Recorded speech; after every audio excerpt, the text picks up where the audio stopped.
हरे कृष्णा। तो आज हम सब मिलकर भगवत गीता के छठे अध्याय ध्यान योग के सार को समझने की कोशिश करेंगे। और ये पूरी चर्चा श्रील प्रभुपाद की शिक्षाओं पर आधारित होगी, जिससे हम इस अध्याय के गहरे अर्थ को समझ सकें। भगवान कृष्ण इस अध्याय की शुरुआत ही एक बहुत ही आम लेकिन जरूरी सवाल से करते हैं। आखिर एक सच्चा योगी या सन्यासी होता कौन है? अक्सर लोगों के मन में एक धारणा होती है कि सब कुछ छोड़ देना ही सन्यास है, पर भगवान इस गलतफहमी को शुरू में ही दूर कर देते हैं। तो चलिए सबसे पहले ये समझते हैं कि भगवान कृष्ण खुद एक सच्चे योगी की क्या परिभाषा देते हैं, क्योंकि यही परिभाषा इस पूरे अध्याय की नींव है। तो देखिए, यहाँ सबसे जरूरी बात यह है कि असली त्याग का मतलब कर्म छोड़ना बिल्कुल नहीं है, बल्कि असली त्याग है अपने कर्म के फलों से बिना कोई उम्मीद रखे सिर्फ अपना कर्तव्य निभाते रहना।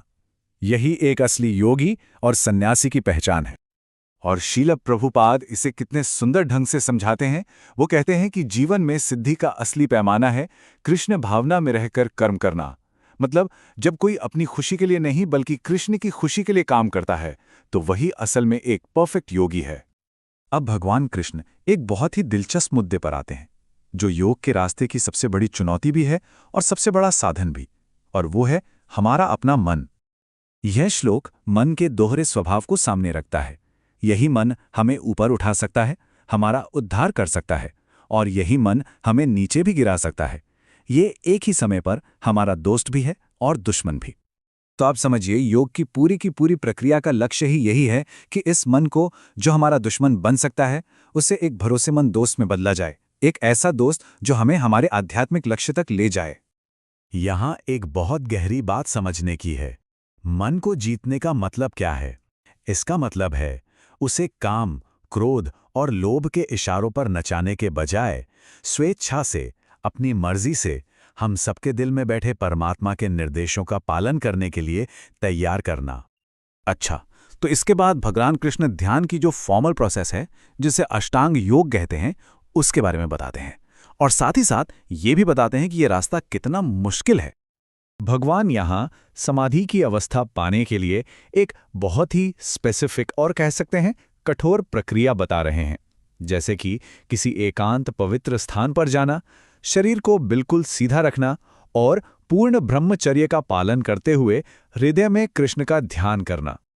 और यहीं पर अर्जुन मानो हम सबके मन की बात कह देते हैं। वो कहते हैं, हे कृष्ण, ये मन इतना चंचल और इतना ज्यादा बलवान है कि इसे काबू में करना तो मुझे हवा को रोकने से भी ज्यादा मुश्किल लगता है, खासकर आज के समय में। और देखिए, भगवान कितने कृपालु हैं।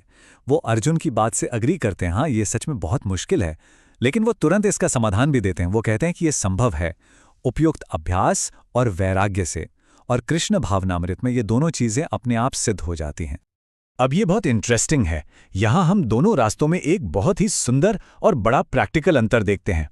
जहाँ एक अष्टांग योगी जबरदस्ती अपने मन को भौतिक चीजों से हटाने की मुश्किल कोशिश करता है, वहीं एक भक्त योगी अपने मन को सीधे कृष्ण के विचारों से और उनकी सेवा से भर देता है। एक रास्ता संघर्ष का है तो दूसरा आनंद का। इसके बाद अर्जुन एक ऐसा सवाल पूछते हैं जो शायद हम सबके मन में कभी न कभी आता है। वो पूछते हैं कि उस इंसान का क्या होता है जो श्रद्धा से भक्ति का मार्ग तो शुरू करता है लेकिन अपनी मंजिल तक पहुंच नहीं पाता। क्या उसका सारा प्रयास बेकार हो जाता है? इस पर भगवान कृष्ण जो आश्वासन देते हैं वो सच में बहुत ही ब्यूटीफुल है। वो कहते हैं कि ऐसा शुभ काम करने वाले का ना तो इस दुनिया में और न ही परलोक में कभी विनाश होता है। कोई भी स्पिरिचुअल एफर्ट, चाहे जितना भी छोटा क्यों ना हो, वो कभी बेकार नहीं जाता। वो हमारे स्पिरिचुअल अकाउंट में हमेशा के लिए जमा हो जाता है। और भगवान आगे विस्तार से बताते हैं कि ऐसे असफल योगी को भविष्य के जन्मों में बहुत अच्छी परिस्थितियों में अपनी यात्रा पूरी करने के लिए बार बार मौके दिए जाते हैं। उसे या तो किसी बहुत धनी परिवार में या फिर बुद्धिमान भक्तों के परिवार में जन्म मिलता है, जहां से वो अपनी यात्रा फिर से शुरू कर सके।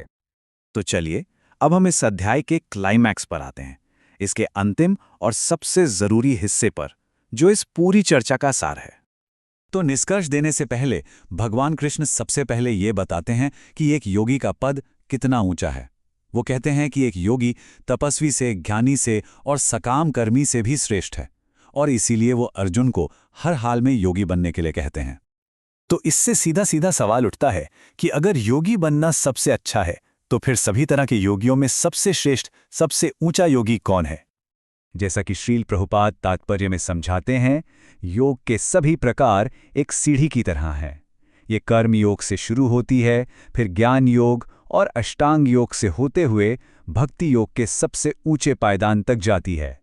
भक्ति योग ही इस सीढ़ी का शिखर है।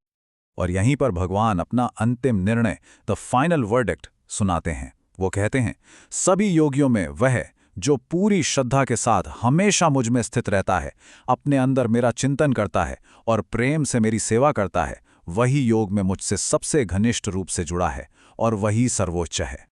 तो ये अध्याय हमें इस एक बहुत ही व्यावहारिक सवाल के साथ छोड़ जाता है कि हम इन शाश्वत शिक्षाओं को अपने रोज के जीवन में कैसे उतार सकते हैं और अपने इस चंचल मन को कृष्ण की सेवा में असल में कैसे लगा सकते हैं। हरे कृष्णा।